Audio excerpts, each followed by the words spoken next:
안녕하세요. 토요미스터리 디바메이입니다. 요즘 워낙 범죄 관련 프로그램들이 많잖아요. 이 토요미스터리도 그중 하나고요. 근데 저희는 보통 사건을 전달해주는 그런 역할을 하는데 오늘 같은 경우는 팟캐스트를 통해서 오랫동안 잊혀졌던 미제 사건이 해결되는 그런 흥미로운 케이스예요. 꼭 끝까지 집중해주세요. 그럼 오늘의 스토리 지금 바로 시작해보겠습니다. 지난 2018년에 해외 팟캐스트에서 공개된 한 범죄 사건이 전 세계적으로 난리가 난 적이 있어. 제목은 더 티처스 펫이었는데 봐라, 이걸 직역하면 선생님의 애완동물이거든? 근데 이걸 영미권에선 선생님의 말을 잘 듣는 학생, 이런 의미로 사용된다고 해. 근데 제목만으론 아직 무슨 사건인지 감은 안 오지? 문제의 팟캐스트는 호주의 한 언론사에서 공개한 건데 저널리스트 헤들리 토마스가 제작과 진행을 맡은 꽤 인기 있는 프로그램이었어. 참고로 헤들리는 각종 범죄 사건을 조사해서 숨겨진 진실을 밝혀내는 걸로 유명한 기자이자 또 작가였고, 이 사람이 막 집요하게 취재해서 억울한 사람 2명을 벗겨주거나 또 미제 사건을 직접 해결해주는 경우도 많았었대.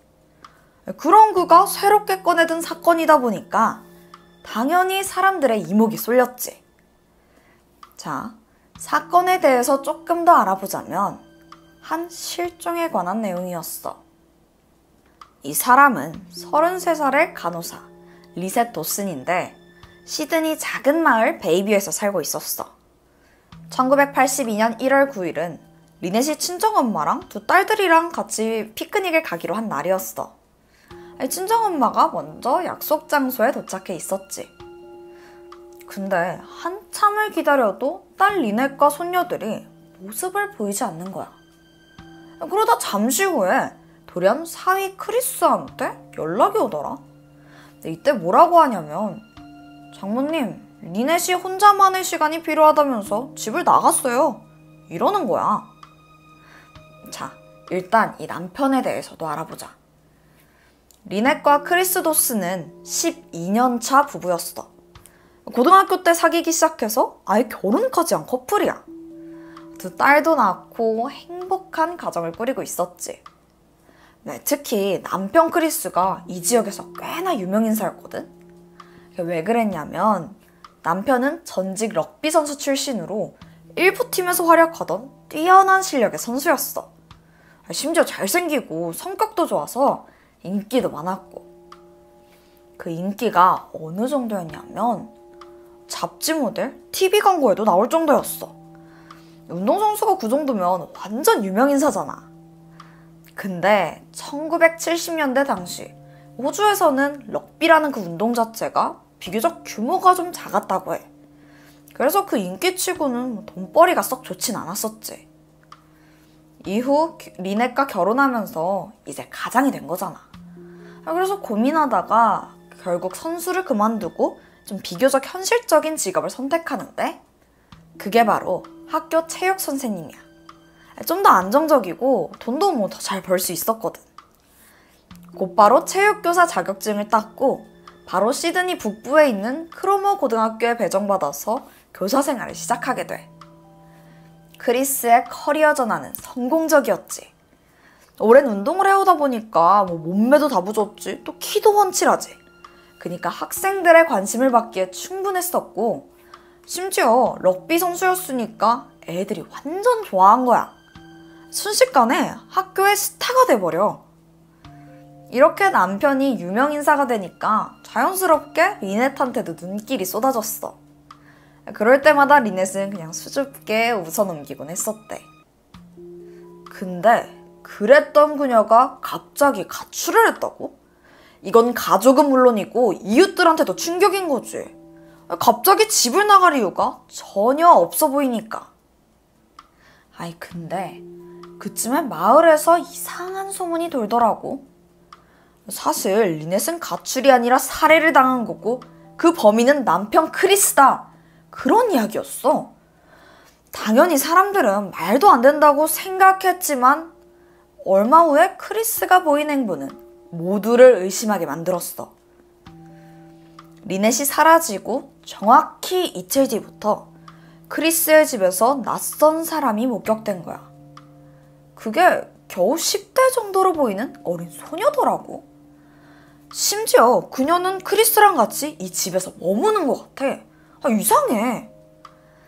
자, 그 소녀의 이름은 조안 커티스. 크리스가 근무하던 고등학교의 11학년 학생인데 얘 조안이 아내가 실종되기 전부터 이 집을 익숙하게 들락날락 했더라고. 그게 알고 보니까 크리스랑 리넷이 맞벌이였거든. 그래서 일하는 동안 아이들을 돌봐줄 사람 필요하잖아. 이때 조안이 베이비시터로 고용된 거였어. 그럼 뭐 조안이 계속 이 집에 오는 게 그냥 좀 이상하진 않잖아. 게다가 지금은 아내가 사라진 상황인데다가 크리스는 계속 출근해야 되고, 그럼 그 어린 딸들 봐줄 사람이 필요하니까 아예 조안이 이 집에 머물면서 그 아이들을 돌봐준 거 아닌가 싶었던 거지. 뭐 이걸 가지고 이상하게 여기냐 싶었는데 또 의심스러운 건 이것뿐만이 아니야. 크리스가 경찰에 아내 실종 신고를 한 건 1982년 2월 18일이야. 근데 봐라. 그땐 리넷이 사라진 지 이미 한 달 반이나 지났을 때거든. 게다가 신고를 할 때 크리스가 수상한 말을 덧붙였어. 리넷이 사이비 종교에 빠져서 가족을 버리고 도망간 것 같다는 거야. 스스로 들어가길 기다렸다가 실종 신고를 늦게 한 거래.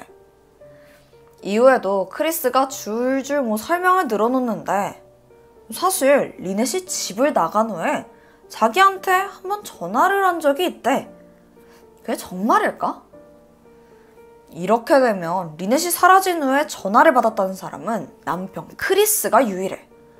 동료, 친구, 심지어 가족들도 전혀 연락을 받지 못했거든. 물론 통신기록 확인해보면 다 알 수가 있지. 근데 당시는 1980년대 초반이니까 그런 추적은 불가능했었어. 그래서 남편의 주장이 사실인지 검증할 방법이 없었지. 결국 경찰은 그 말을 믿을 수밖에 없었던 거고. 이후 경찰은 우선 리넷 주변인들을 조사하기 시작해. 이때 새로운 사실이 드러났는데 크리스랑 리넷의 결혼 생활이 평탄치는 않았더라고. 그래, 근데 나도 왠지 그럴 것 같더라고. 사실 리넷은 남편이 어딜 가나 인기가 많고 또 주변에 여자도 많아서 엄청난 불안감을 느끼고 있었었대. 게다가 남편은 늘 여성들한테 과하게 친절했는데 심지어 집에 오는 베이비시터 조안한테도 너무 친절해. 당시 리넷은 그 불안을 크게 티내진 않았어. 아무래도 주목받는 커플이다 보니까 행복한 가족의 이미지를 유지하고 싶었던 것 같아.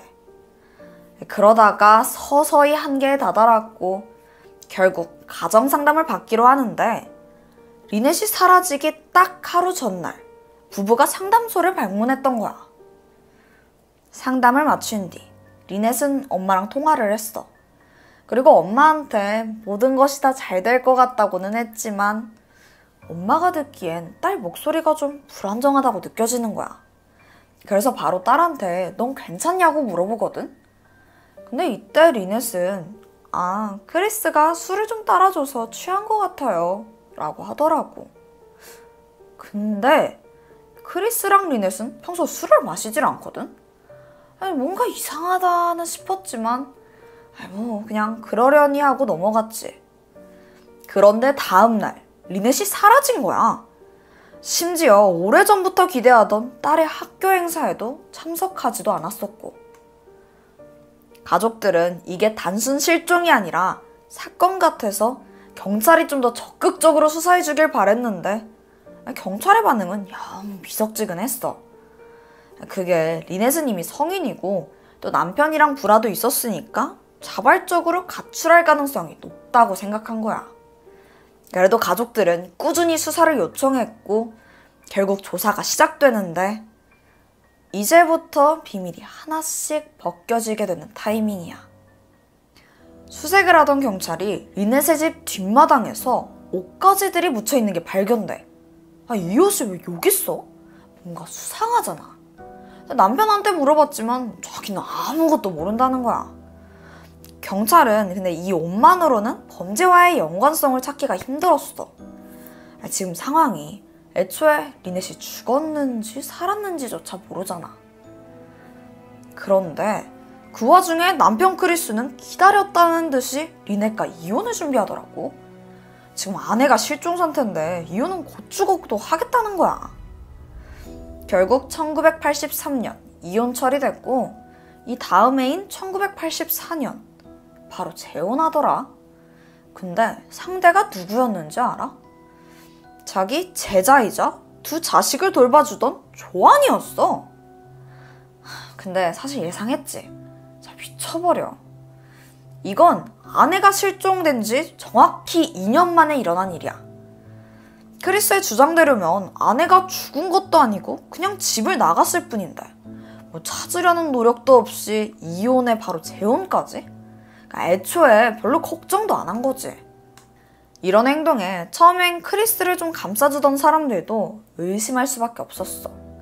하지만 이미 경찰에선 증거 불충분으로 리넷 사건 수사를 종결했기 때문에 더 이상의 조사는 이루어질 수 없었고 그렇게 사건은 점점 사람들의 기억 속에서 지워져 갔어.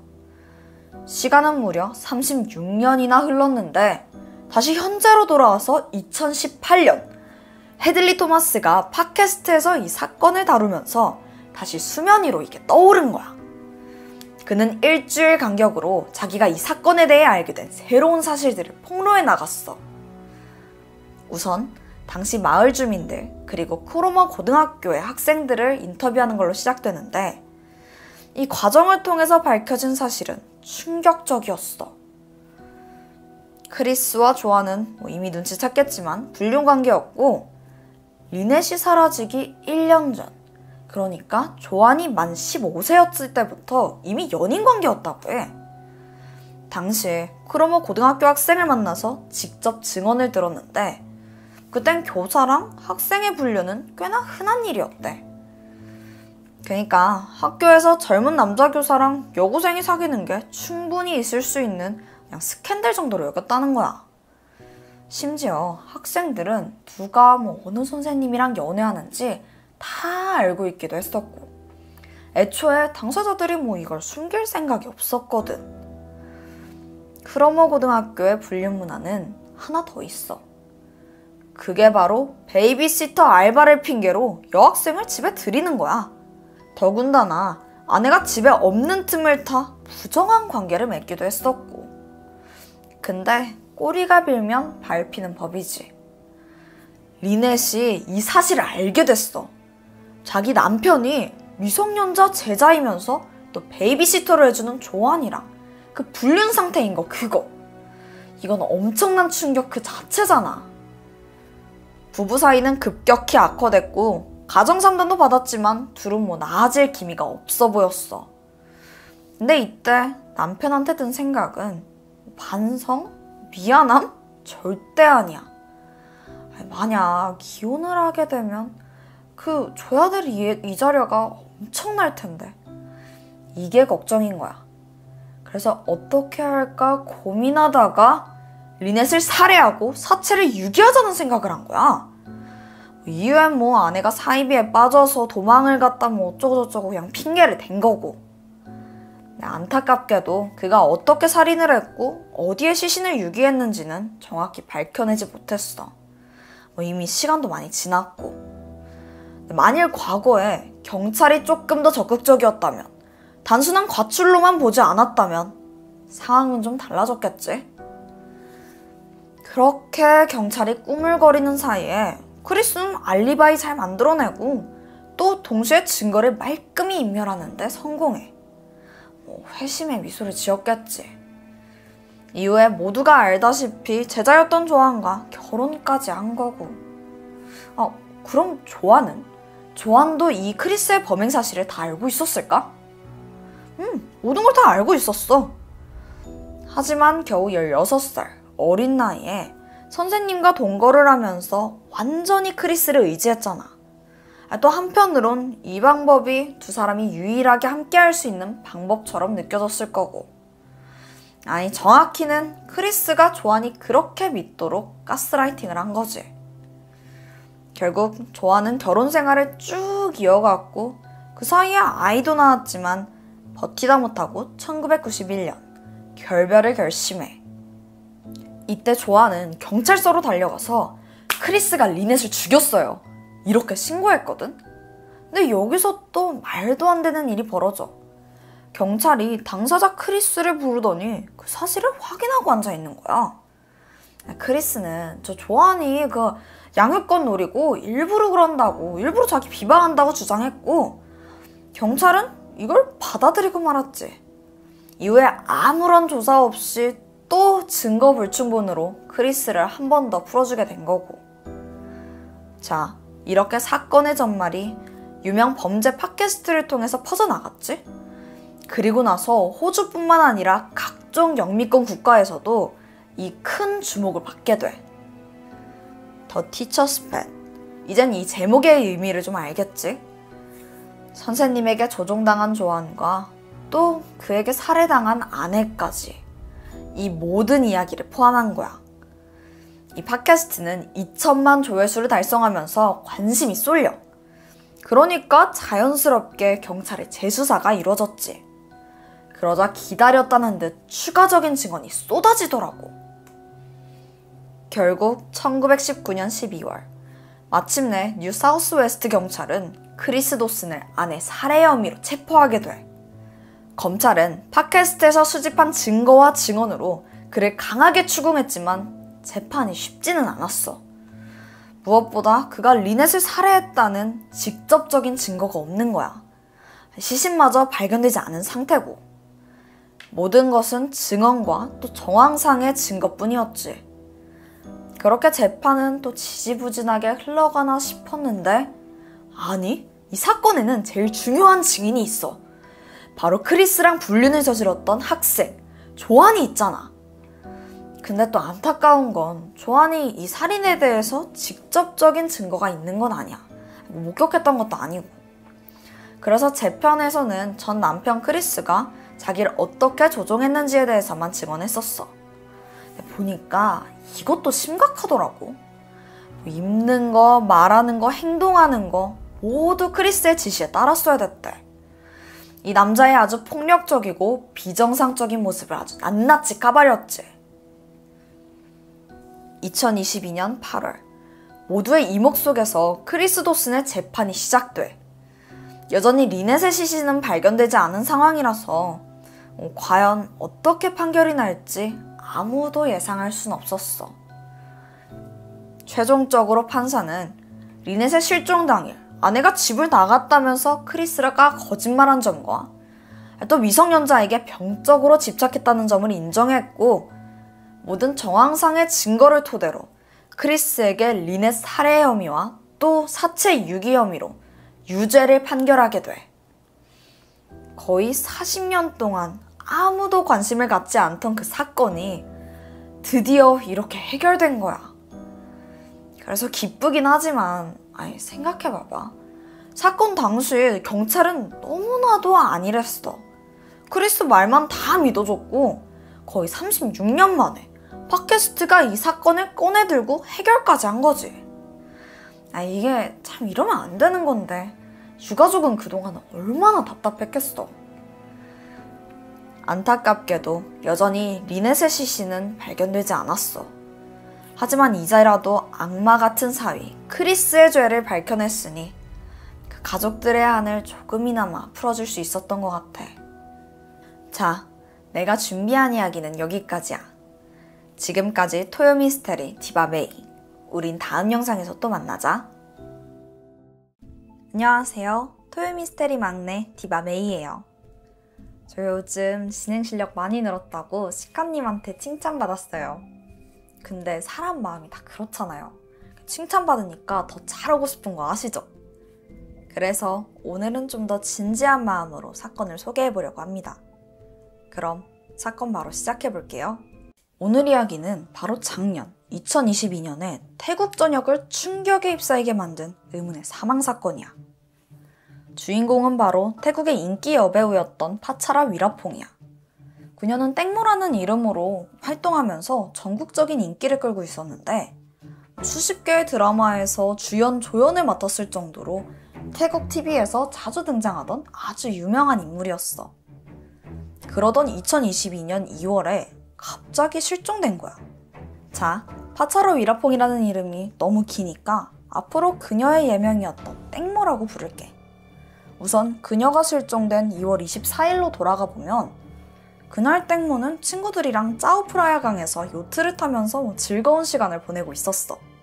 그날 요트에 있던 사람들은 땡모의 매니저 가틱이랑 또 다른 친구 3명, 그리고 보트 운전사까지 해서 총 6명이었는데 셀럽들 파티답게 요트에서 사진 찍고 샴페인도 한 잔씩 하면서 호화롭게 놀고 있었지. 그렇게 신나게 시간을 보내다 보니까 벌써 밤 10시가 됐더라. 근데 이때 땡모가 화장실에 가고 싶었었는데 하필이면 요트 화장실이 고장나 있더라고. 좀 참을까 싶었는데 아니야. 화장실이 너무 급했던 거지. 그래서 친구 중 한 명인 샌드한테 한 가지 민망한 부탁을 하게 돼. 그게 뭐였냐면 자기가 강으로 소변을 봐야 되니까 샌드한테 요트 끝에 앉아서 발을 내밀고 있어달라고 했어. 그러면 땡모가 그 발을 붙잡고 지탱하면서 강 쪽으로 소변을 보겠다는 거지. 그 상황이 좀 민망하지? 좀 황당한 부탁이었지만 땡모가 화장실이 너무 급해 보였나 봐. 샌드는 일단 알았다고 했고 두 사람은 요트 끝쪽에 갔어.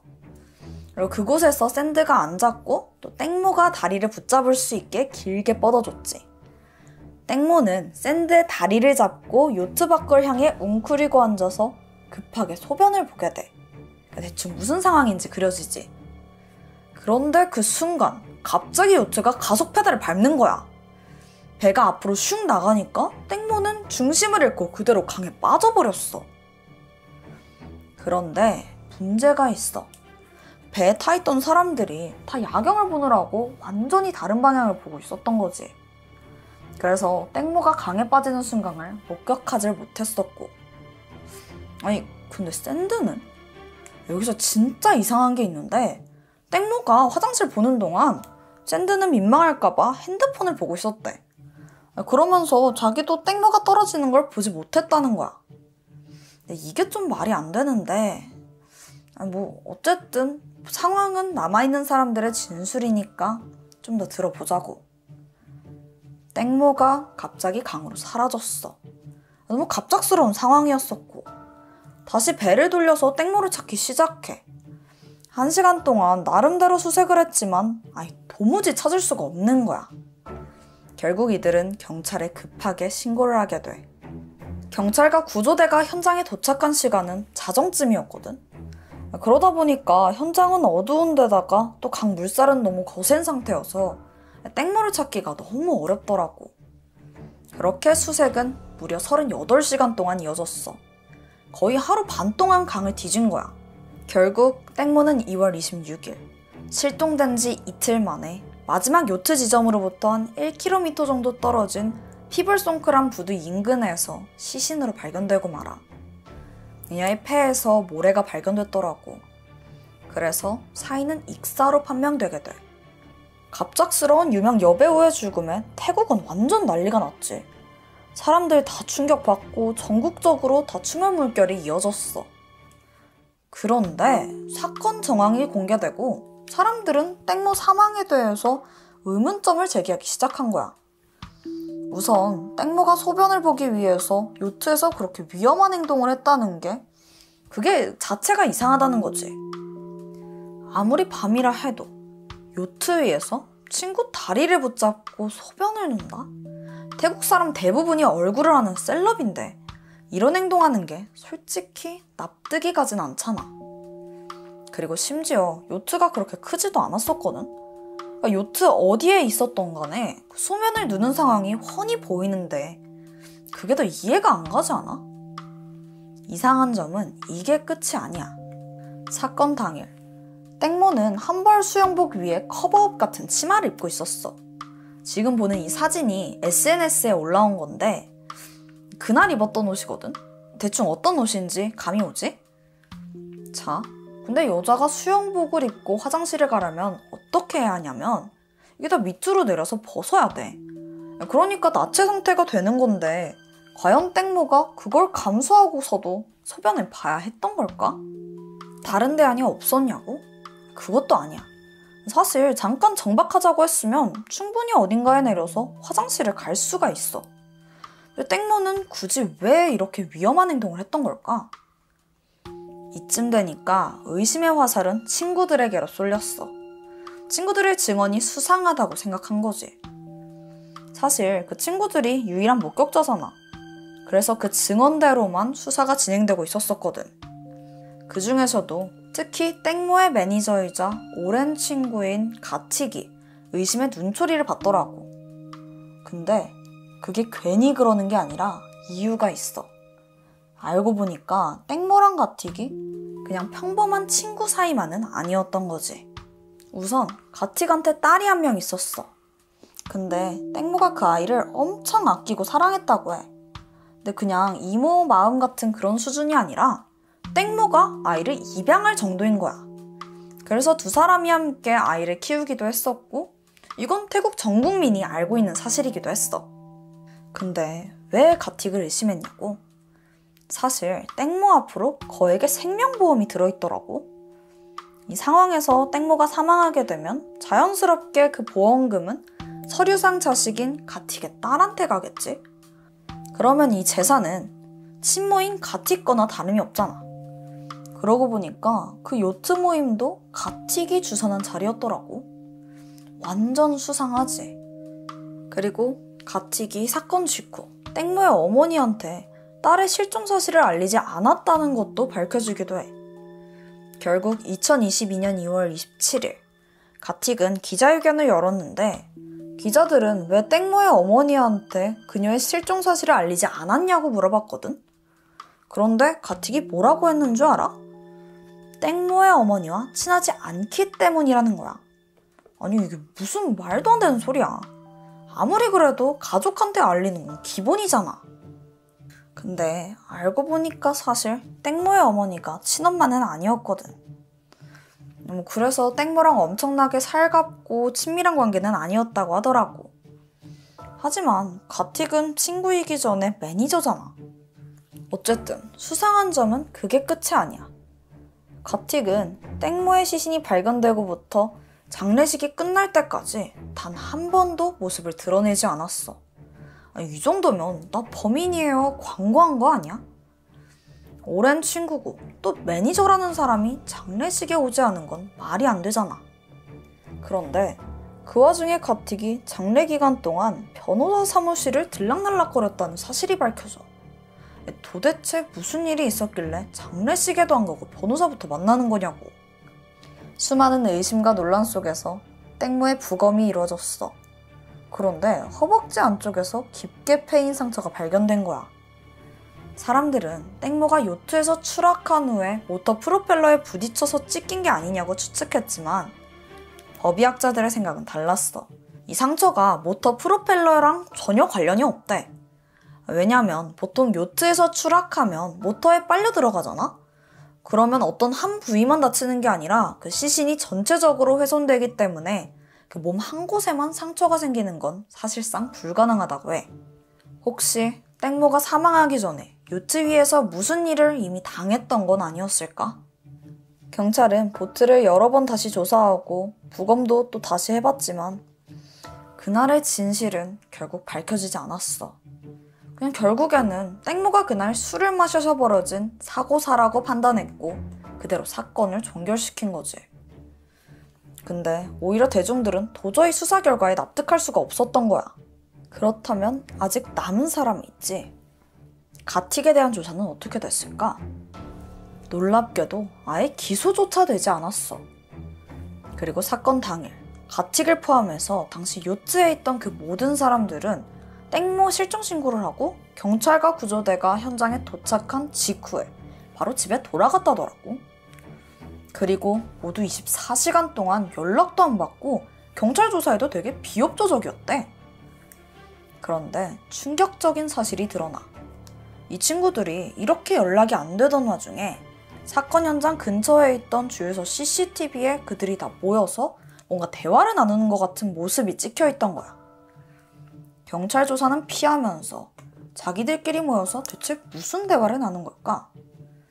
혹시 무언가를 공모한 건 아닌가? 충분히 의심스러워.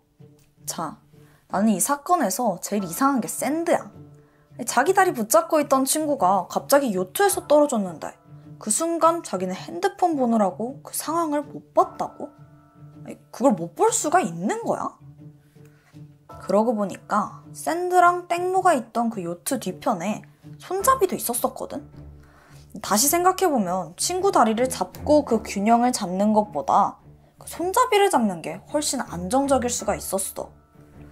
그런데 정말 땡모가 이런 무모한 방식으로 소변을 보겠다고 한 게 나는 도무지 이해가 안 되는 거지.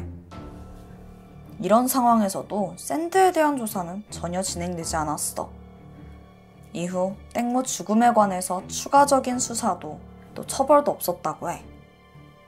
그러던 와중에 2022년 4월 26일 샌드의 인스타그램에 한 장의 사진이 업로드됐더라고. 그 사진이 뭐였냐면 이 사건의 가장 논란의 중심에 있던 샌드와 가틱이 환하게 웃고 있는 사진을 올린 거야. 이날은 경찰이 공식적으로 땡모의 사건을 종결하겠다고 발표한 날이었거든. 사진 밑에 글을 보면 진실은 우리를 지켜줄 겁니다. 이 웃음의 의미는 뭘까?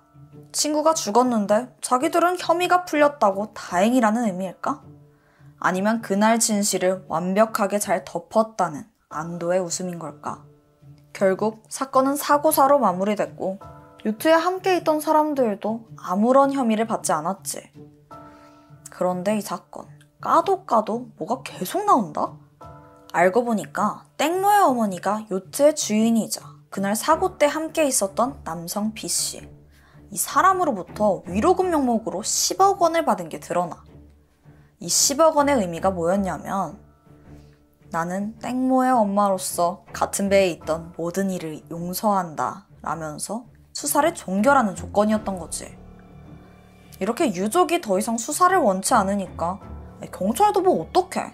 더 이상 수사할 명목이 없던 거야. 이걸 알게 된 사람들은 당연히 땡모 어머니한테 분노했지. 이미 드러난 의문점들만 봐도 땡모의 죽음이 단순한 사고가 아니라는 건 명백하게 알 수 있잖아. 근데 친엄마가 아니라서 그랬는지 아니면 뭐 10억 원에 그냥 입을 닫은 건지. 결국 땡모의 죽음은 유명인의 기이한 죽음으로 남아버렸어.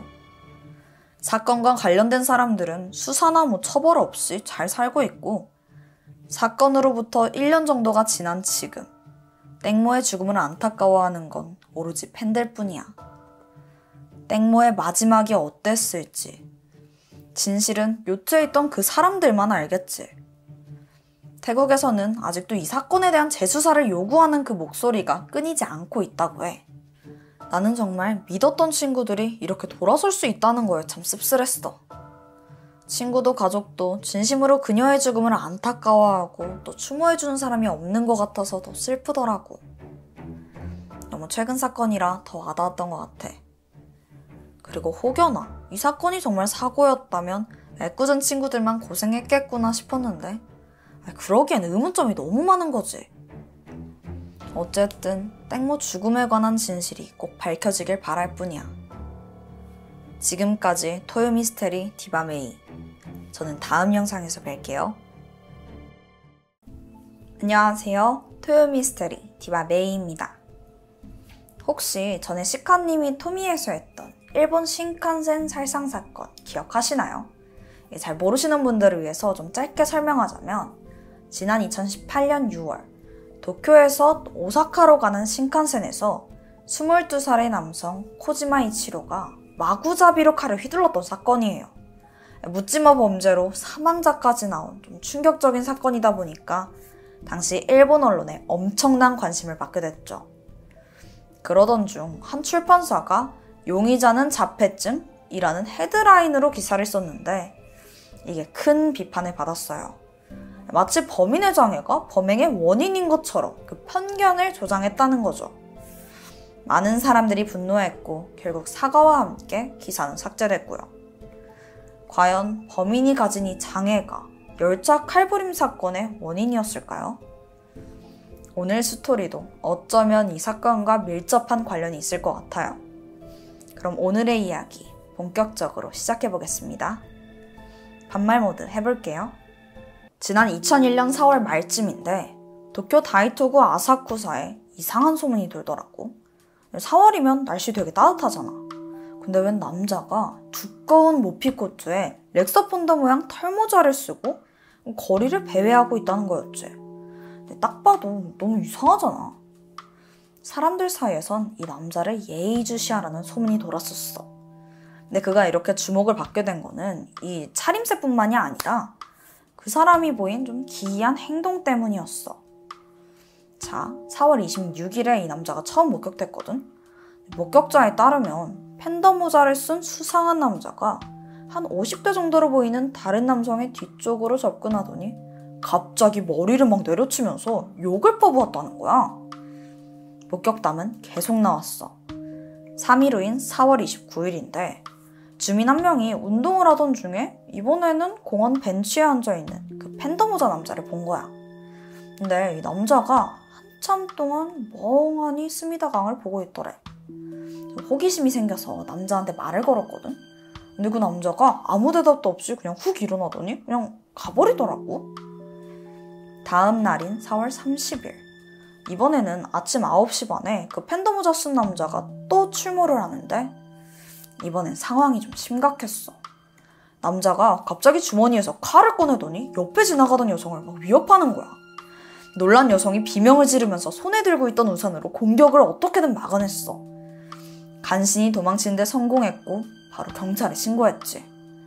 하지만 너무 당황해서 그 남자의 얼굴은 제대로 확인하지 못했다고 해. 같은 날 사건은 계속 이어져. 1시간쯤 지난 오전 10시 40분이었는데 19살이던 오가와 마이코 양이 이날 친구가 출전하는 경기장으로 응원을 하러 가던 길이었어. 여기서 한 500m 정도 떨어진 스포츠센터에 경기가 있어서 또 서둘러서 가고 있었지. 잠시 후 오가와는 횡단보도 신호를 기다리다가 무심코 옆을 보고 좀 당황하게 돼. 아니 바로 옆에 서 있는 남자가 한겨울에나 입을 법한 줄무늬 모양 무피코트를 입고 있는 거야. 그리고 머리엔 팬더 모양 털모자를 쓰고 있더라고. 순간 오가와 양이 그 남자랑 눈이 마주쳤어. 좀 당황스럽잖아. 근데 이 남자가 그 놀란 표정을 보더니 한마디 하더라. 야, 너 나 바보로 보냐? 그 후 일은 순식간에 벌어졌어. 남자가 오가와를 골목으로 막 끌고 가더니 자기 몸에 지니고 있던 흉기를 꺼내. 그러고는 오가와의 배, 등, 가슴 할 거 없이 무차별적으로 공격하는 거야. 오가와가 막 소리를 질렀지. 마침 지나가던 주민이 그 소리를 듣고 현장 쪽으로 왔어. 근데 남녀가 막 실랑이를 하고 있잖아. 그래서 뭐 하는 거야? 라고 소리를 쳤어. 그러자 범인이 겁을 먹었는지 허겁지겁 도망가더라고. 주민이 황급히 오가와한테 가서 그 상태를 살폈는데 이미 피가 엄청나게 흐르고 있었어. 너무 안타깝게도 결국 그녀는 숨을 거두고 말아. 친구 경기 보러 가던 그 평범한 학생이 이렇게 길거리에서 허망한 죽음을 맞이한 거야. 즉각 경찰의 수사가 시작되는데 범인의 신분을 알아야 되잖아. 근데 특이한 복장 외에는 뭐 아는 게 없어. 그래서 남기고 간 증거를 찾기 위해 주변을 수색하기 시작했지. 그러다 스미다 공원 덤불에서 범인이 착용하고 있던 팬더 모자와 그 안경이 발견됐고 그 다음날 팬더 모자가 발견된 곳에서 한 50m 정도 떨어진 곳에서 칼도 발견됐어. 근데 이것만으로는 뭐 신원을 알 순 없잖아. 다행히 목격자의 진술을 통해서 범인의 몽타주가 제작됐고 그 지역에 배포되기 시작해. 누구인지 알아내는 게 시급한 문제인 거지. 사건 발생 열흘 후인 5월 10일 경찰에 결정적인 제보 전화가 들어왔어. 범행 현장으로부터 약 75km 정도 떨어진 사이타마현의 어느 건설 현장이었는데 그 작업자 중에 한 명이 몽타주랑 닮았다는 신고였지. 근데 이게 꽤 신빙성 있는 제보라서 경찰이 바로 출동했고 드디어 그 팬더 모자 쓴 범인의 정체가 드러나게 돼. 29살이던 야마구치 마코토. 검거가 된 직후에 왜 모르는 여성을 공격했냐는 질문을 던졌는데 그 대답하는 투가 영 이상했어. 아니 귀여워 보였는데 저를 바보 취급해요. 그래서 죽였어요. 전 그냥 친해지고 싶었던 건데. 이렇게 말하더라고. 그러고 보니까 야마구치가 모피코트에 모자까지. 차림새도 좀 남달랐잖아. 그래서 경찰이 왜 그 팬더 모자 썼냐고 물어보니까 야마구치가 엉뚱한 대답하더라. 이거 팬더예요? 전 강아지인 줄 알았어요. 근데 저한테 진짜 소중한 거예요. 매일 안고 자요. 맞아. 범인은 지적장애를 앓고 있었어. 야마구치를 좀 더 알아보면 1972년생으로 삿포로에서 태어났고 부모님과 동생 2명이 있는데 예상했던 대로 어릴 때부터 지적장애 때문에 꽤 다루기 힘든 아이였었대. 게다가 사건 이후 경찰이 좀 추가 조사를 하려고 야마구치보다 4살 어린 여동생을 찾아간 적이 있었거든. 근데 여동생은 말기암 환자로 투병을 하고 있었다고 해. 어쨌든 여동생 말에 따르면 야마구치는 태어날 때부터 약간의 지적장애를 보였었대. 성장을 할수록 그게 당최 나아지질 않고 점점 더 악화되기만 했었지. 거기엔 불우한 성장 배경이 원인이었었던 것 같은데 사실 지적장애 아동들도 제대로 된 교육과 훈육을 통해 좀 더 증상들이 완화될 수는 있거든. 근데 아버지가 문제였어. 아빠는 항상 도박과 그 술에 취해 있었었고 심지어 학대도 서슴지 않았고 어머니가 돈을 벌어오긴 했었어도 아버지가 매일 파친코에서 돈 날리고 오니까 형편이 나아질 수가 없었지. 당연히 제대로 된 교육과 훈육도 어려운 상황이고 야마구치는 적절한 치료를 받지 못한 채 방치된 거야. 그러다가 중학생 때 자폐증까지 진단받게 돼. 지적장애에 자폐까지 동반된 거야. 야마구치는 당연히 또래 아이들과 조금 다를 수밖에 없었지. 동급생들도 그 사실을 알아차렸고 그때부터 야마구치를 괴롭히기 시작해. 이때 담임선생님이 특수학교를 추천했지만 그는 가고 싶지 않다고 단번에 거절했어. 여동생 말에 따르면 장애인 시첩을 벌일 정도로 자기가 장애를 앓고 있다는 걸 인정하고 싶어 하지 않았었대. 그러니까 그 특수학교는 절대 가기 싫은 거지. 그러던 어느 날 야마구치가 완전히 무너지는 일이 발생했어. 인생에서 엄청난 버팀목이고 또 너무나 사랑했던 어머니가 백혈병으로 사망하신 거야. 어머니의 죽음 후에 야마구치는 완전히 반해버려.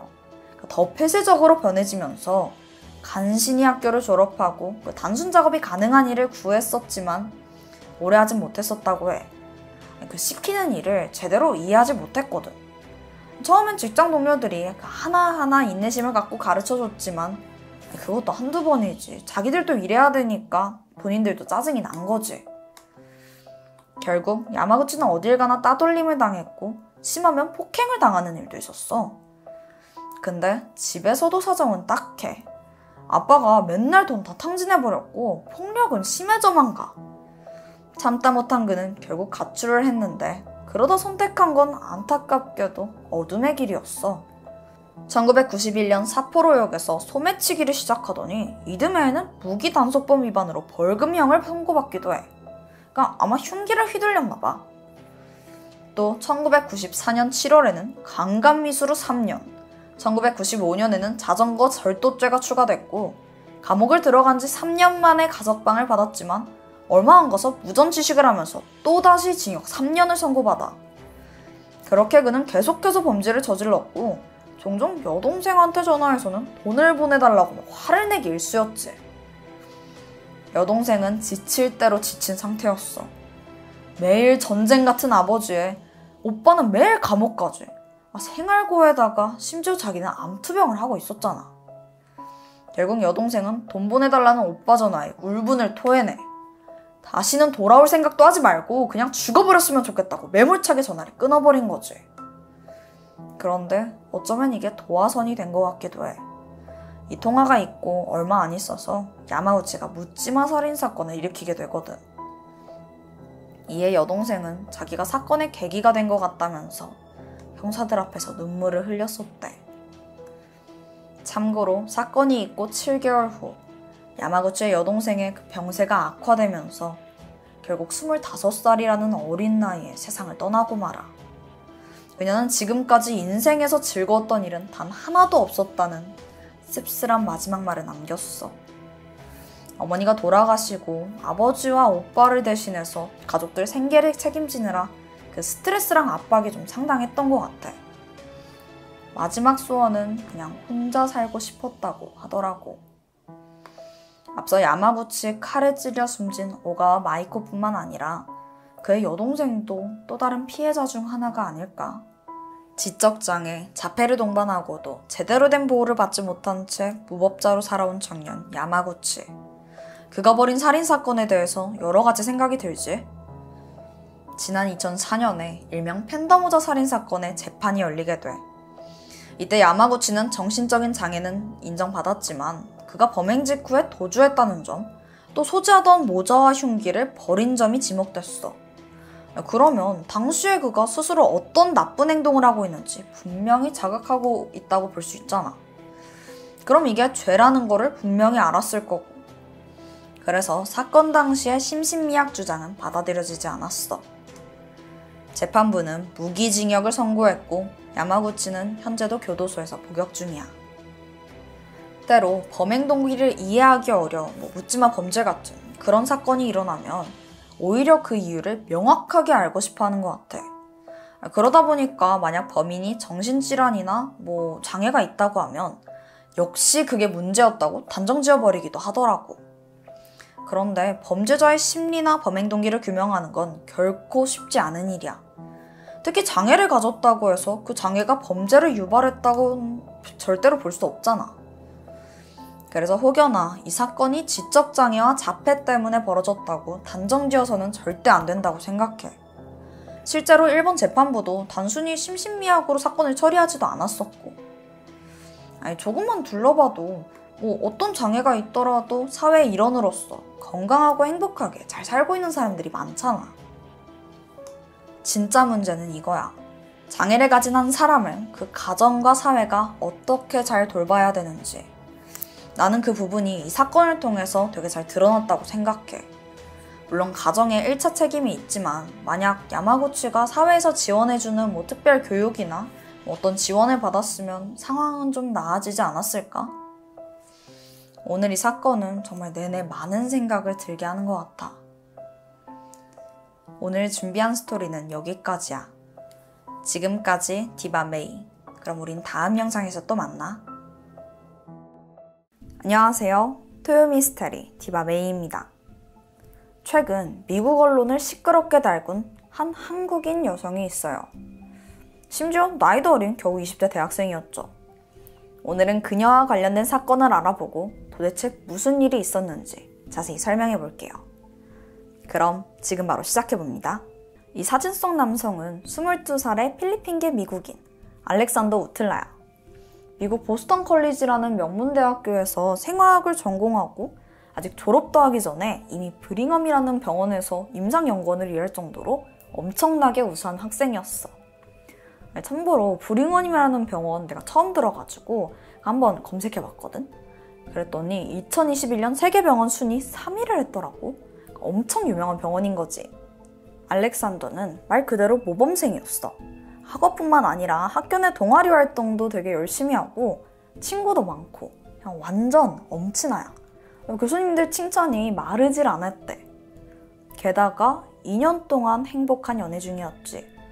그리고 그 여자친구가 한국인이더라고.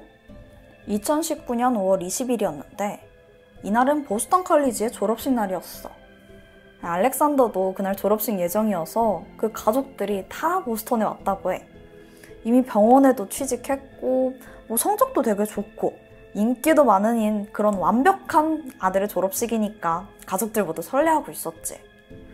근데 졸업식이 시작하기 1시간 반 전인 8시 30분. 기대가 부푼 가족들한테 충격적인 소식이 전해졌어. 알렉산더가 학교 근처에 있는 주차장에서 사망한 채 발견이 됐다는 거야. 아니, 갑자기 왜?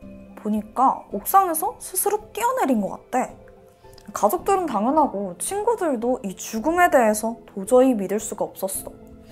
아니, 모든 일에 열정적이고 앞날이 창창했잖아. 무엇보다 평소에 우울증을 앓았다거나 이상한 징조를 보인 적도 없었었고. 근데 졸업식 당일날 생을 마감했다? 심지어 유서도 없이 이런 극단적인 선택을 한 거야. 아니, 이게 무슨 날버락이냐고. 그런데 이 와중에 그 죽음을 현장에서 바로 목격한 사람이 있었어. 바로 알렉산더의 여자친구, 유인영이었지. 아까 말한 그 2년 사귄 한국인 여자친구 있다고 했잖아. 그날 알렉산더가 사망하기 직전 여자친구한테 문자 한 통을 보냈어. 그 내용에는 죽음을 암시하는 듯한 내용이 있었었고, 그걸 본 유 씨가 남자친구를 말리기 위해 한 걸음에 급히 달려온 상황이야. 하지만 간발의 차로 타이밍을 놓쳐버렸고 알렉산더는 옥상에서 몸을 던져 사망하게 된 거야. 이 모든 걸 본 여자친구는 엄청난 충격에 휩싸였어. 당연하지. 그냥 왠지 모를 좀 죄책감도 들었을 것 같아. 한편으로 경찰은 알렉산더가 이런 선택을 하게 된 경위를 조사하기 시작해. 그 과정에서 그 알렉산더의 휴대전화를 감식했고, 여기서 그 누구도 상상할 수 없었던 끔찍한 사건의 전말을 알게 됐지.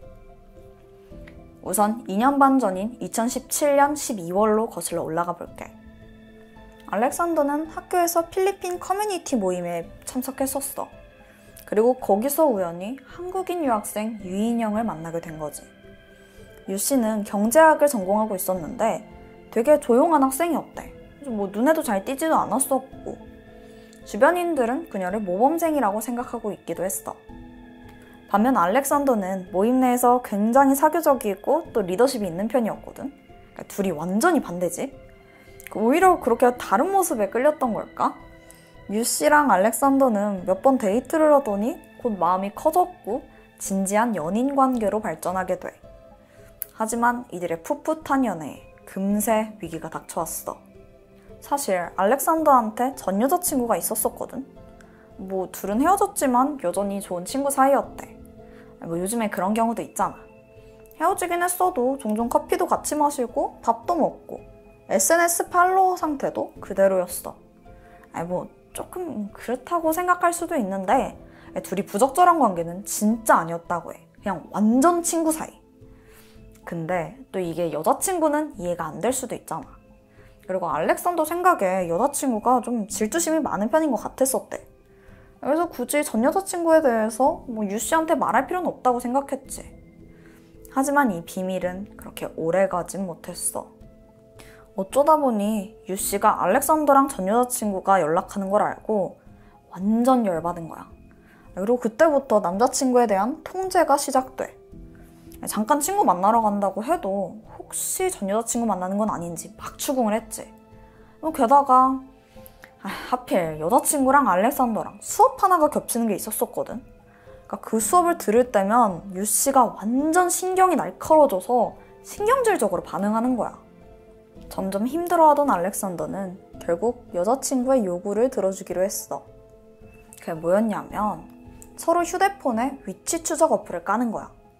이걸 통해서 서로의 신뢰가 좀 회복되는가 싶었는데, 아니 유 씨가 시도 때도 없이 알렉산더 위치를 확인하고 지금 뭐 하는지 막 연락하고, 알렉산더가 바로 연락이 안 되면 답장이 올 때까지 그냥 말 그대로 문자 폭탄을 보내기 시작해. 해도 해도 집착이 너무 심했었지.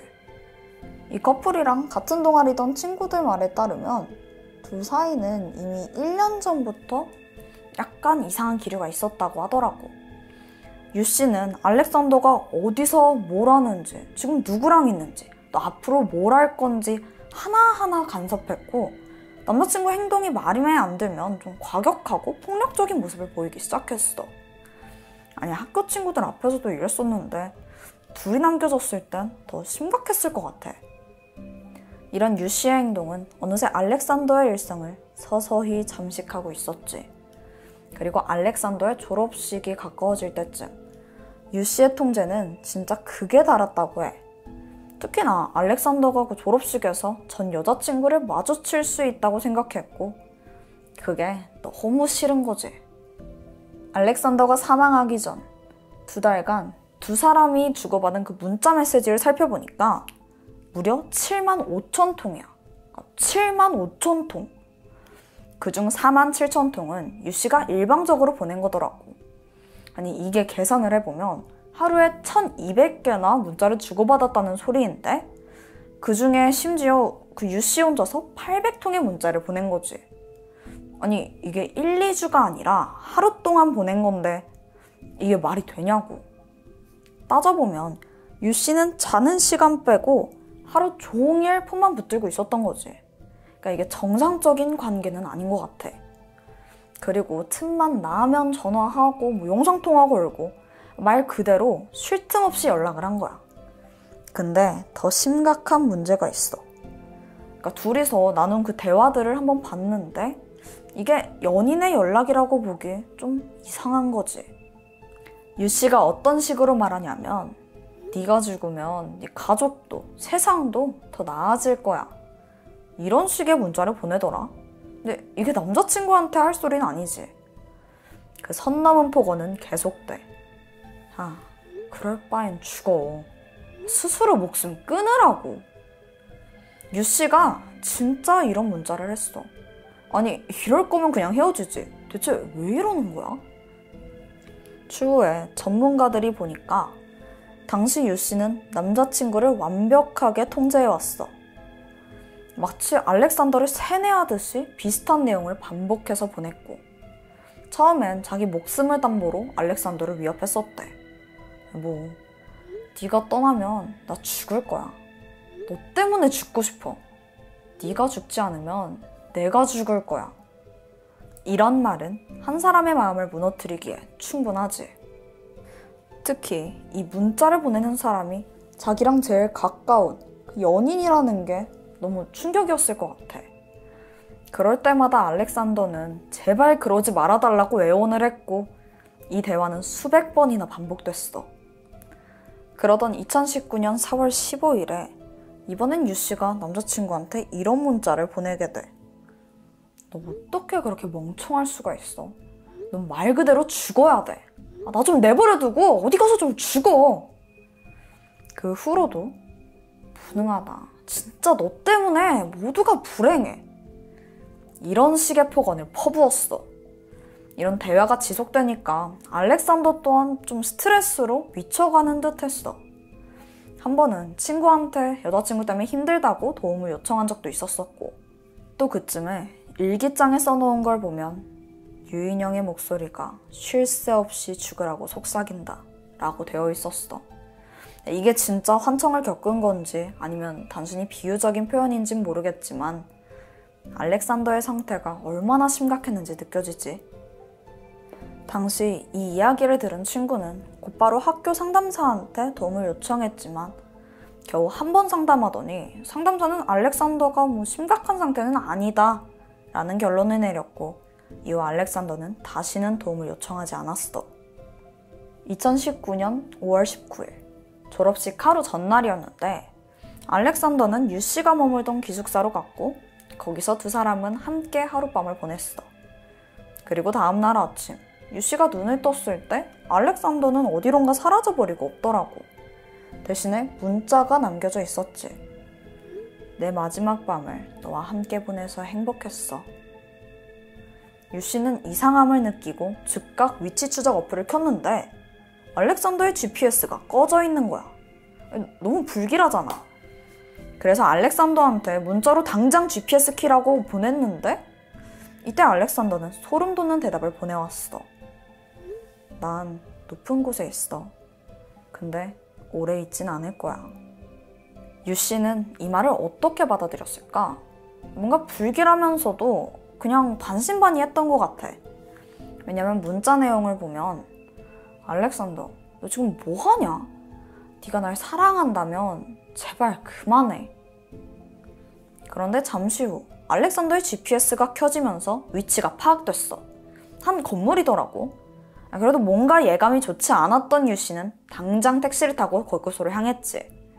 그리고 알렉산더의 형한테도 이 사실을 알리면서 도움을 요청했고 GPS가 가리킨 곳은 학교에서 그닥 멀지 않은 르네상스 주차장 건물이었어. 유씨가 도착해서 급히 옥상으로 올라갔는데 너무 늦었어. 알렉산더는 이미 몸을 던지고 말았던 거야. 그는 마지막으로 유씨한테 이런 문자를 남기게 돼. 사랑해. 이건 네 잘못이 아니라 다 내 잘못이야. 알렉산더 사망에 대한 조사가 시작된 후 검찰도 이걸 단순히 개인 선택으로만 보지 않았어.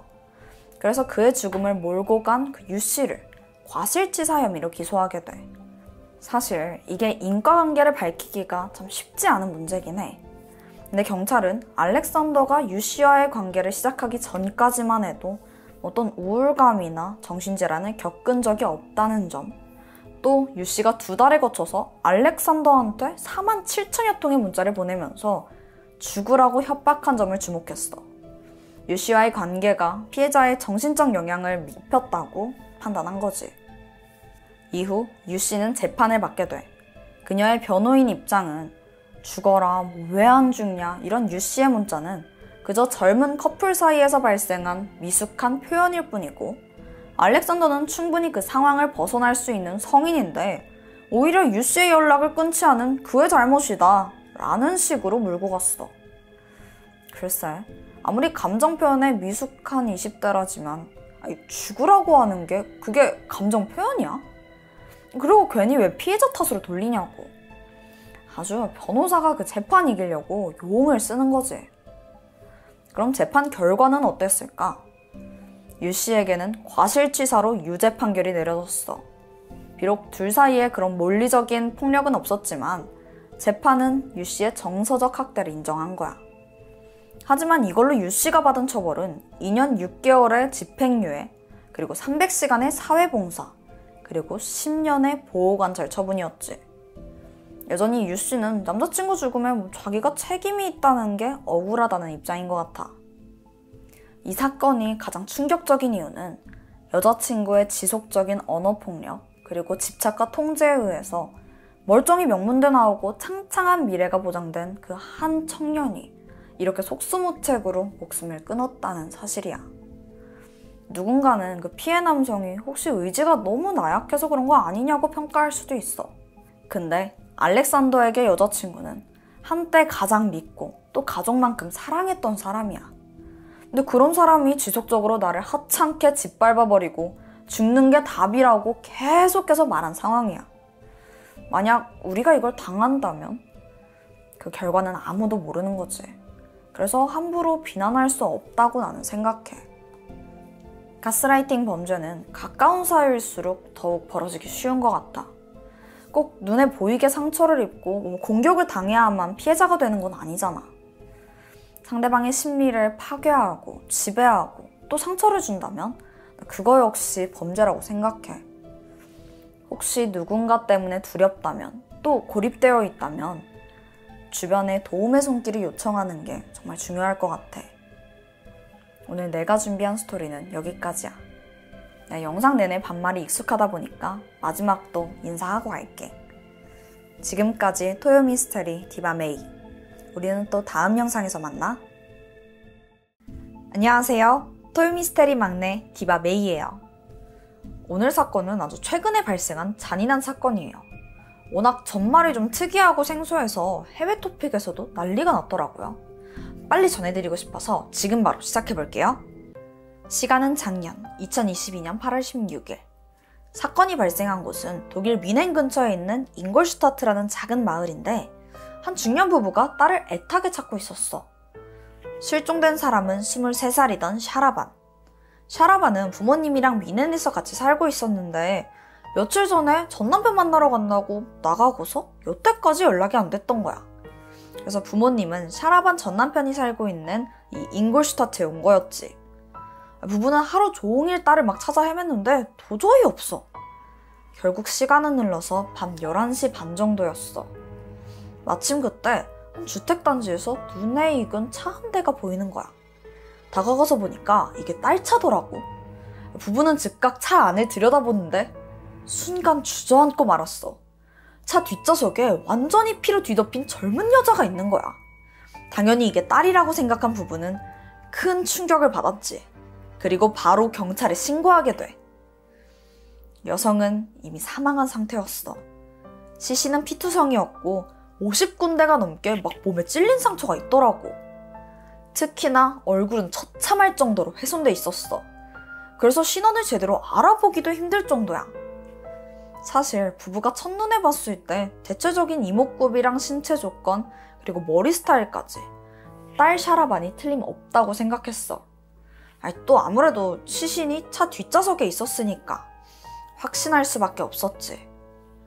근데 딸이 전 남편 만나러 간 거잖아. 그러다가 며칠 만에 얼굴이 훼손돼서 사망한 채 발견된 거고. 그럼 이게 전 남편이랑 관련된 거냐고? 아니, 전혀 아니었어. 정말 상상하지도 못했던 전말은 이제부터야. 이후 사건은 언론을 통해서 크게 알려졌는데 헤드라인이 독특하더라. 그게 뭐였는 줄 알아? 도플갱어 살인사건. 도플갱어 들어봤지? 그 얼굴 똑같이 생긴 사람 말하는 거잖아. 뭐 도플갱어 만나면 둘 중 하나는 죽는다 뭐 이런 괴담이 있기도 했었고. 놀랍게도 이 사건이 그 괴담하고 연관이 있어 보였어. 시신이 발견되고 조사를 하던 경찰은 다음날 샤라반의 부모한테 뜻밖의 이야기를 전해 바로 샤라반이 살아있다는 거야. 그러니까 부검을 해봤더니 그 시신이 샤라반이 아니라는 거지. 그럼 그 차에서 발견된 사람은 누구야? 정확한 신원은 카디자, 23살의 여성이더라고.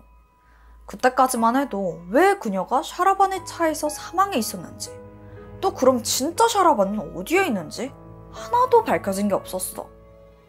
어쨌든 샤라반의 부모는 딸이 살아있다는 거에 안도했지만 그것도 잠깐이었고, 곧이어 부모한테 청천벽력 같은 소식이 전해져 딸 샤라반이 살인 혐의로 체포된 거야.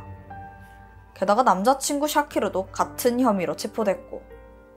우선 샤라반이 어떤 사람인지 간단히 얘기해보면, 부모님은 원래 이라크 사람이었는데 아이가 태어나고 나서 독일로 이민을 왔어. 그러니까 어린 시절엔 부모님이 좀 엄격한 편이었어서 샤라반은 빨리 어른이 돼서 독립하는 게 꿈이었대.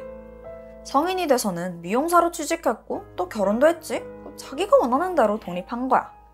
근데 남편이랑 갈등이 계속되면서 결국 이혼했고, 이때 미넨에 사는 부모님 집으로 다시 들어오게 돼. 이후 샤라반은 부모님하고 자주 부딪혔고 뭐 큰 소리로 싸우는데 이게 뭐 하루 이틀이 아니었어. 근데 이게 내 생각이긴 한데 아무래도 부모님이 이라크 분이잖아. 그래서 뭐 보수적인 편일 거고, 어쩌면 이혼한 딸을 좀 부끄럽거나 한심하게 보지 않았나 싶어. 또 샤라반도 성격이 셌는지 부모님 집에서 얹혀 살면서 뭐 이것저것 불편하니까 화내고 짜증내고 이랬던 것 같아. 그렇게 하루하루 갈등이 심해지니까 샤라반은 당장이라도 이 집을 나가버리고 싶었던 거야. 어떻게 나가지? 어떡하지?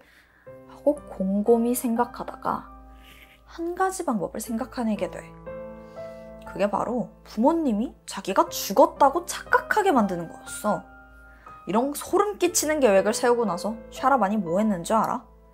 인스타그램을 미친 듯이 뒤지더니 자기랑 피부색, 머리카락까지, 그러니까 외모가 최대한 비슷한 사람을 찾기 시작해. 그렇게 밤새 추려낸 사람은 총 5명이었어. 샤라반은 그 사람들한테 부계정으로 메시지를 보내게 돼. 근데 이게 뭐 기본적인 안부 인사 뭐 이런 게 아니라 자기가 신분을 숨긴 셀럽인 척하면서 접근한 거야. 그러면서 막 말도 안 되게 콜라보 같은 걸 제안하는 거지. 사실 갑자기 유명 연예인한테 DM 오면 누구나 헉 하잖아. 근데 또 프로필 보면 진짜인지 아닌지 금방 알 수 있을 것 같은데 내 생각엔 좀 허술한 전략인 것 같아. 당연히 대부분은 경계했어. 너무 수상하잖아. 셀럽이 굳이 부계정을 왜 쓰겠냐고. 그렇게 하나하나 떨어져 나가다가 마침내 딱 한 사람이 남게 돼. 그건 바로 23살이던 뷰티 블로거 카디자였어. 샤라반이 처음 카디자한테 연락할 때 독일에서 유명한 여성 래퍼 룬이라는 사람이 있거든. 그 사람인 척 메시지를 보내게 돼. 내용은 자기 뮤직비디오에 출연해달라는 제안이었는데 카디자도 처음엔 의심을 했대. 뜬금없잖아. 이렇게 유명한 사람이 이런 식으로 연락한다고? 그것도 부계정으로? 그래서 카디자가 룬 공식 계정에다가 직접 메시지를 보내서 이게 진짜인지 물어보게 돼. 당연히 룬은 황당해하면서 그 계정 자기 사칭한 거라고 답장하지 말라고 했대. 그렇게 샤라반의 첫 번째 계략은 실패로 돌아가게 돼. 하지만 포기하지 않았고 또다시 계정을 만들어서 접근했어. 이번엔 화장품을 협찬하고 싶다고 했지. 카디자가 뷰티 블로거라고 했잖아. 그래서 래퍼에서는 좀 갸우뚱했지만 뷰티 협찬에는 솔깃한 거야. 그래서 대화를 이어가던 사람들은 결국 만날 날짜까지 정하게 돼. 사건 당일, 샤라반은 남자친구 샤키르랑 같이 카디자가 사는 동네로 갔어. 부모님한테는 전 남편 만나러 간다고 했잖아. 그건 거짓말이었던 거지. 잠시 후 샤라반과 남자친구는 약속한 장소에서 카디자를 만났고 너무 반갑다면서 막 인사를 나눠. 그리고선 차에 태우고 한참을 운전하더니 도심에서 좀 떨어진 으슥한 숲 인근에서 멈추게 돼. 샤라반과 남자친구는 이미 모든 걸 계획한 후였어. 미리 준비한 흉기를 꺼내더니 다짜고짜 카디자를 찌르기 시작하는 거야. 너무나도 갑작스러운 공격에 카디자는 저항 한번 못 해보고 그대로 정신을 잃었고 잠시 후 숨이 끊어져. 하지만 샤라반의 목적은 단순한 살인이 아니었던 거 기억나지? 그리고 시신에 50번이나 넘는 상처가 있었다고 했잖아. 근데 그 대부분이 안면부에 집중되어 있더라고. 샤라반은 얼굴을 훼손하는 게 주요 목적이었던 거지. 그래야 부모님도 다른 사람들도 자기가 죽었다고 생각할 테니까. 그렇게 폭행했고 얼굴도 훼손했지. 근데 이게 끝이 아니야. 얘네들 진짜 너무 잔인한데 이미 사망한 카디자를 다시 차로 들이받아버려. 누군지 알지 못하게 하려고 그랬던 것 같아. 그리곤 처참하게 망가진 시신을 차량 뒷좌석에 실어둔 거지. 이건 정말 피해자를 2번 죽이는 일이잖아. 무슨 원한이 있는 것도 아니고 어떻게 인간이 이렇게까지 잔인할 수가 있는 거야. 그 후에 그 차를 끌고 다시 잉골슈타트로 돌아가서 조용한 주택가에 차를 세워두고 샤라반과 남자친구는 같이 도주해버린 거야. 이제 부모가 이 차에 있는 시신을 발견하기만 하면 샤라반의 계획대로 되는 거였어. 근데 그게 그렇게 단순하냐? 절대 아니지. 당연히 경찰은 지문 조회를 했고 그 사람이 샤라반이 아니라 카디자라는 걸 금방 알아냈어. 아주 잔인하고 엽기적이었지만 한편으로는 아주 멍청했던 거야. 전 세계 언론들은 이 사건을 앞다투어 보도했어. 도플갱어 살인사건이라는 자극적인 제목은 사람들 눈길을 끌 수밖에 없으니까. 샤라반은 부모가 무참히 살해당한 자신의 모습을 보고 충격받길 바랬다고 했어. 그래서 굳이 전남편 보러 잉골슈타트 간다고 힌트까지 남긴 거야. 부모가 직접 시신을 찾도록 유도했던 거지. 근데 이 사건에서 약간 애매한 부분이 있다. 정작 부모님이랑 샤라반이 구체적으로 어떤 갈등이 있었는지 자세히 보도되진 않았던 거야. 그래서 일부 사람들은 샤라반이 그동안 얼마나 심한 학대를 받았으면 이런 일까지 벌이냐면서 그녀를 두둔하기도 했대. 근데 나는 그게 사실이라고 해도 살인은 절대 용납될 수 없다고 생각해. 물론 부모랑 갈등이 있을 수 있지. 우리도 종종 그러잖아. 그렇다고 대다수의 사람들이 내가 죽은 채 발견돼서 충격을 줘야겠다 이렇게 생각하진 않잖아. 샤라반을 두둔하는 것 자체가 난 말이 안 된다고 봐. 어쨌든 그냥 살인자일 뿐이고. 여기서 난 카디자가 너무 안타까워. 단지 좀 닮았다는 이유로 살인의 표적이 된 거야. 아마 죽는 순간까지도 너무 억울했을 것 같아. 오늘 사건 좀 충격적이지? 근데 좀 신기한 게 있다? 예전에 시카님이 금사파에서 다룬 진짜 비슷한 사건이 있는데 혹시 기억해? 그 취업시켜준다면서 가족 없는 여자를 한 명 찾아서 범인이 자기가 죽은 것처럼 위장한 사건이 있어. 김은혜 살인사건이라고도 불리는데 이 사건에서는 결국 본인 앞으로 걸어둔 사망보험금 타려고 그런 거였지. 어쨌든 오늘 사건의 경우에서는 오히려 돈이나 욕망이 아니라 부모한테 복수하기 위해서 벌인 일이잖아. 그 이유 때문인지 더 기괴하게 느껴져. 2023년 1월 샤라반과 샤키르에 대한 구속영장이 발부됐어. 이 사건에 대한 수사는 여전히 진행 중이야. 전해지는 바로는 샤라반이 제대로 협조하질 않아서 범행 당시의 구체적인 상황을 파악하는데 힘들다고 하더라. 그러니까 샤라반이랑 샤키르 중에 누가 주도적으로 이 사건을 계획했고 또 피해자를 공격했는지 현재로서는 제대로 밝혀지질 않은 거지. 근데 특별한 반전이 없으면 두 사람 다 살인 혐의로 유죄 판결받는 건 거의 확실해 보여. 마지막으로 이 사건에 대해 한 범죄 심리학자가 남긴 의견이 있어. 맨 처음 카디자가 낯선 사람, 그러니까 샤라반의 제안에 선뜻 응한 이유가 아무래도 같은 성별 때문이라는 추측이야. 그러니까 아무리 낯선 사람이어도 같은 성별, 그러니까 같은 여자는 좀 안전할 것 같다는 막연한 기대 때문이었겠지. 요즘은 어플도 그렇고 SNS도 그렇고 온라인을 통해서 불특정 다수랑 쉽게 만나고 또 연락할 수 있잖아. 전 세계 곳곳에 도사리고 있는 사이코패스들을 피하기 위해서 우리 모두 경계하고 또 주의해야 될 것 같아. 여러분 주위에서 누군가 은근히 접근하거나 과하게 친한 척하고 과하게 착한 척할 때 그 의도를 정확히 파악해 보길 바랄게. 오늘 스토리는 여기까지야. 최근에 일어난 사건이고 또 인스타그램을 통했다고 하니까 난 더 현실적으로 다가오더라고. 자, 그럼 아쉽지만 마무리하고 난 또 새로운 스토리로 찾아올게. 지금까지 토요미스테리 디바메이였습니다. 안녕하세요, 디바메이예요. 메이크업하는 디바메이요. 오늘은 굉장히 새로운 분위기죠? 시카님이 저랑 어울리는 느낌으로 스튜디오를 꾸며주셨어요. 이렇게 하니까 완전 토미 진행자가 진짜로 된 것 같고 또 설레고 떨리기도 하네요. 오늘은 제가 풀 메이크업을 하고 왔어요. 왜냐하면 오늘 사건이 좀 얽히고 설켜 있어서 여러분들한테 좀 더 차분하게 설명해 드리려고 합니다. 그럼 바로 시작해볼까요? 때는 1979년 8월이었어. 일본 토치기현 아시카가시에 살던 5살 여자아이 후쿠시마 마야가 집 근처에서 실종되는 일이 벌어져. 아이는 인근 신사에서 놀고 있었거든. 그 모습이 마지막이었어. 후에 행방이 묘연해진 거야. 경찰들은 마야를 찾으려고 애를 썼지. 하지만 6일이 지나고 안타깝게도 아이는 숨진 채 발견되고 말아. 와타라세강 인근에 있었었는데 등산 가방 안에 유기되어 있었어. 고작 5살 아이가 이렇게 잔혹하게 발견된 거야. 그나마 남겨진 유일한 단서는 범행에 사용된 가방인데 알고 보니까 이게 일본에서 한정 판매됐던 제품이더라고. 일본에서 한 수십 개 정도만 판매됐던 거지. 이러면 완전 수사 범위가 확 좁혀지잖아. 당연히 경찰은 여기에 주목했고 가방을 구매한 사람들을 다 수소문했어. 근데 생각보다 이게 쉽지가 않더라고. 그 뒤로도 수사는 잘 풀리지 않았고 결국 범인을 밝히는데 실패하면서 사건은 미제로 남게 돼.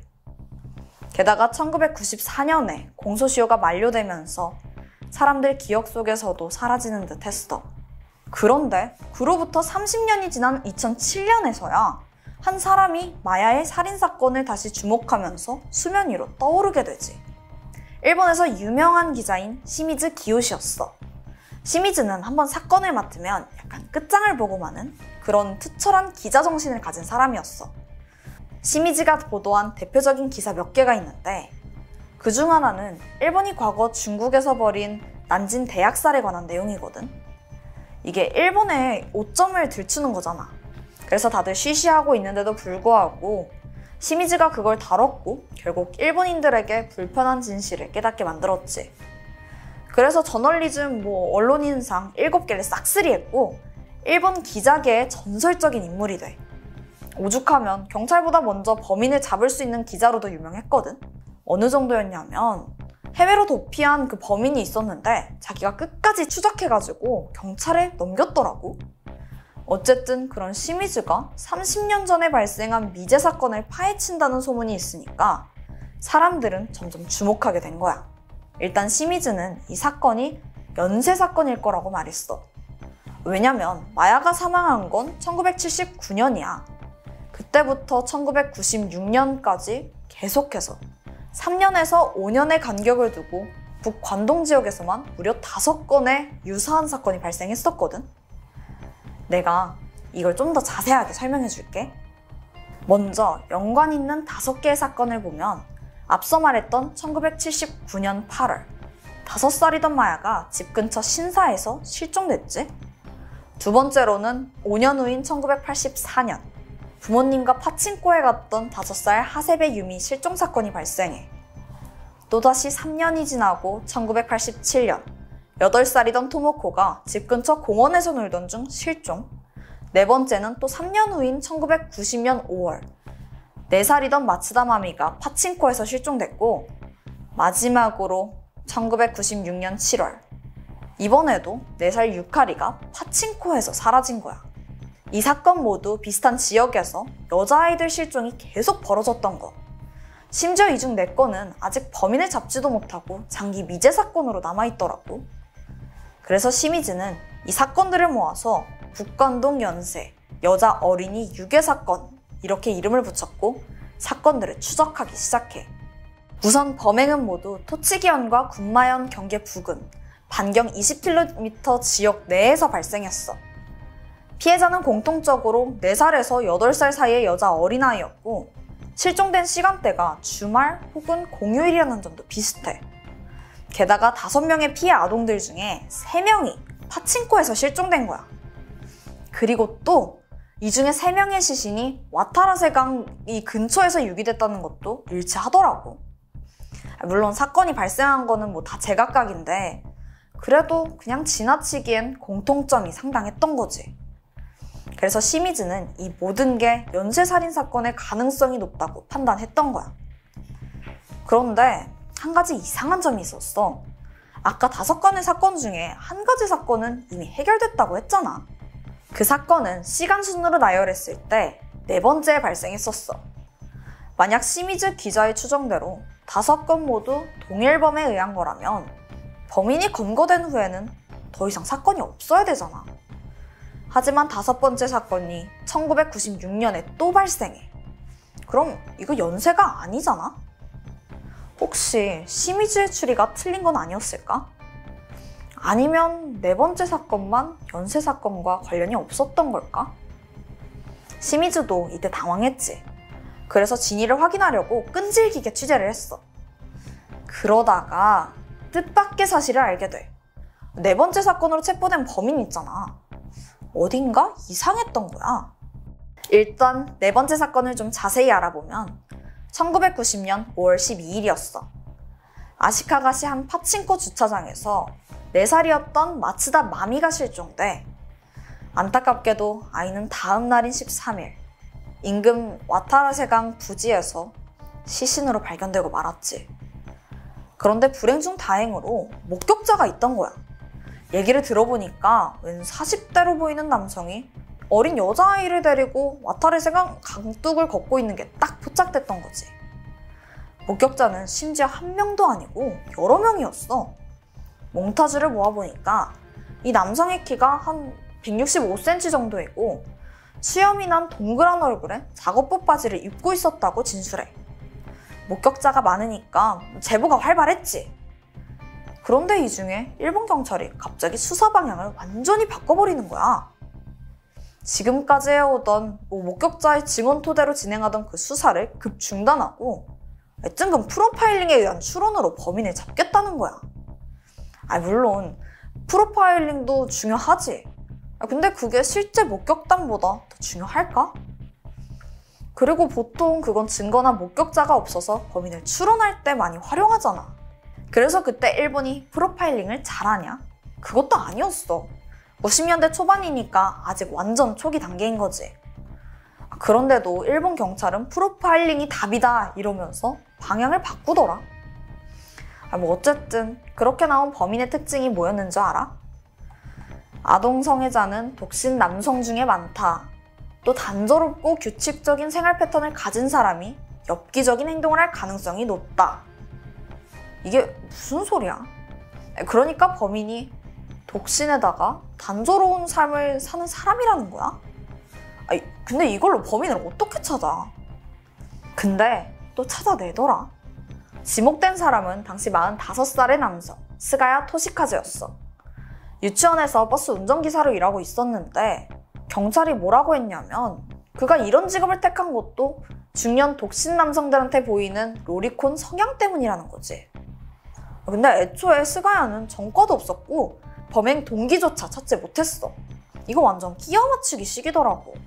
사실 아예 물증도 없었고 목격자가 말한 인상착의에도 맞지가 않아. 근데 경찰은 끝까지 우기고 싶었나 봐. 아까 목격자들 많다고 했잖아? 근데 그 사람들 찾아가더니 당신 증언이 방해된다 이러면서 증언을 철회하라고 요구하는 거야. 그런 경찰들의 압력으로 스가야는 결국 체포될 수밖에 없었어. 이후 기소랑 재판 과정은 더 심각해. 스가야는 억울하다면서 경찰이 무서운 분위기를 조성해서 자기 자백을 강요했다고 강력하게 주장했지. 또 DNA 검사 결과를 들이밀면서 이거 봐라, 다 나왔다, 범인인 거 안다 이러면서 몰아가기를 했던 거야. 응? 그러고 보면 DNA가 있었던 거잖아. 사실 아이가 입고 있었던 옷에서 범인의 걸로 추정되는 DNA가 나왔었거든. 경찰은 그게 스가야랑 일치한다고 주장했던 거고. 이게 사실이면 완전 중요한 정보인 거잖아. 그런데 문제는 DNA 감정 기술이 그때 막 도입된 거라 같은 사람인지 확실하게 알 수는 없는 수준이었대. 그래서 되게 허접하게 그냥 DNA 현미경으로 보고 육안으로만 모양이 일치하나 아니나 그런 거만 확인했던 거야. 현대시대에서는 말도 안 되는 얘기지. 실제로 거기에서 정확도는 굉장히 낮았다고 해. 게다가 경찰은 스가야의 DNA를 본인한테서 직접 채취한 게 아니라 스가야 집 쓰레기 봉투에서 주워온 걸로 그냥 사용한 거야. 뭐 이렇게까지 허술하냐? 어쨌든 재판은 그대로 진행됐어. 스가야에겐 무기징역이 내려져. 그는 이후에 여러 차례 재심을 요청했지. 근데 그게 전부 거절당하더라고. 그러면서 한편으로는 이 사건이 일본 내에서 처음으로 DNA 감정이 인정받은 사건이라면서 일본 과학수사를 홍보하는 데 사용하기도 해. 그런데 말이야, 정작 죽은 아이, 마미의 유족들도 진범에 대해 상당한 의문을 품고 있었어. 이건 시미즈 기자가 취재하면서 알게 된 건데 유족들이 재판에 방청조차 하지 못했다는 거야. 경찰이 그러라고 했다는데 그러니까 범인이 지목된 스가야가 재판에서 어떤 진술을 했는지 전혀 모르고 있던 거지. 자, 진범이 아닌지를 떠나서 일단 스가야가 뭐라고 진술했는지 한번 들어볼래? 제가 마미에게 자전거 탈래 라고 말을 걸어 자전거 짐바지에 태워서 유괴했습니다. 근데 여기에는 이상한 점이 있었어. 나중에 아이의 엄마가 이 진술을 듣고 앞뒤가 맞지 않다는 거를 발견했거든. 왜냐면 마미는 태어나서 단 한 번도 자전거 짐바지에 타본 적이 없었던 거야. 참고로 짐바지는 자전거 뒤에 붙어있는 짐을 실을 수 있는 작은 공간이거든. 근데 마미는 고작 4살이었어. 생각해봐봐. 어떻게든 억지로 태웠다 해도 겨우 4살짜리 어린아이의 팔힘만으로 앞사람을 붙잡고 떨어지지 않는 건 거의 불가능에 가깝잖아. 또 스가야 씨가 살인을 했을 때 목을 졸랐다고 진술했거든. 근데 실부검 결과는 익사야. 이건 사건 정황이랑 전혀 맞지 않았던 거지. 시미즈 기자가 취재를 통해서 이 모든 거를 알아내게 됐고 스가야 씨가 범인이 아니라는 확신을 가지게 돼. 결국 시미즈의 주도로 2008년 사건의 DNA 재감식이 진행됐어. 17년 만에 이뤄진 극적인 순간인데 감정 결과는 유전자 불일치. 범인이 아니었던 거지. 이걸 토대로 스가야는 재심을 받고 결국 무죄 판결을 받게 돼. 그런데 이미 17년간 억울하게 감옥 생활을 한 후에야 결백이 밝혀진 거지. 이 사건이 언론에 알려지고 일본의 반응은 어땠을까? 다들 경찰이 너무 무능하다면서 크게 분노했어. 여담이지만 스가야의 이야기는 드라마로 제작될 정도로 일본 내에서 크게 화제가 돼. 스가야 씨는 요즘 사회운동가로 활동하고 있대. 한편 억울한 건 피해자 마미의 유가족도 마찬가지야. 경찰이 헛짓하는 바람에 이미 공소시효도 지났지? 이젠 진범을 잡아도 처벌할 수가 없게 됐더라고. 근데 여기서 의문이 한 가지 드는 게 당시 일본 경찰은 왜 이렇게까지 무리하게 표적 수사를 진행했었을까? 심지어 프로파일링까지 도입하면서 말이야. 알고 보니까 그 이유는 황당하게도 실적 때문이었어. 1990년 당시 일본은 DNA 감정과 프로파일링 수사가 막 도입된 상태였거든. 그래서 이를 통한 성과가 필요했던 거야. 그 희생양이 스가였던 거지. 다시 사건으로 돌아가서 이제야 스가야가 범인이 아니라는 게 밝혀졌잖아. 그럼 북간동에서 발생한 5건의 유괴 사건은 동일범에 의해서 발생했을 가능성이 더욱 높아진 거지. 결국 2010년 일본 최고 검찰청에서도 이 사건의 연쇄 사건의 가능성을 인정하기로 했어. 그리고 여기에는 또 하나 주목할 만한 공통점이 있는데, 바로 1996년에 일어난 마지막 5번째 사건, 요코야마 유카리의 유괴 사건이 6년 전 4번째였던 마미 실종과의 용의자랑 인상착의가 상당히 유사했다는 거야. 참고로 유카리 유괴 사건은 전에 토요미스테리에서 시카님이 다룬 적이 있었거든. 간단히 설명하면 유카리의 사건 용의자는 158 전후의 작은 키였고 한여름에 더운데 긴 점퍼를 입고 있었어. 그리고 실내에서 선글라스를 쓰고 있었던 거야.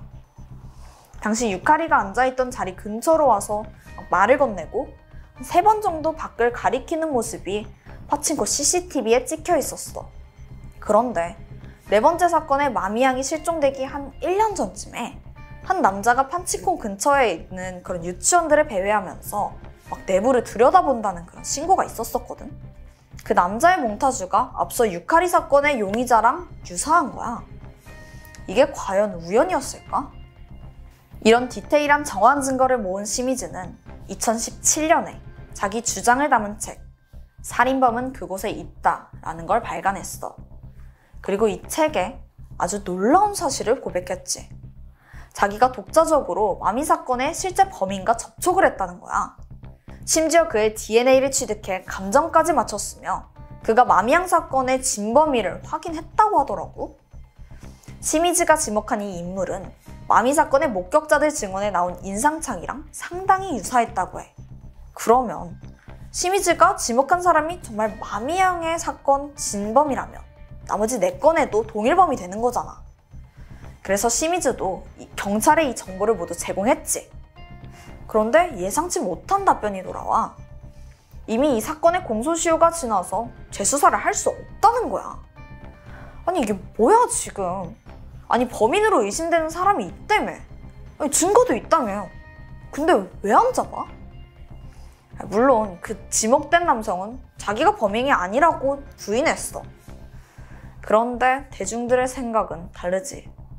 범인일 가능성이 높다면 일단 검거해서 조사라도 해야 되잖아. 근데 그게 안 된대. 경찰의 총체적 문제야.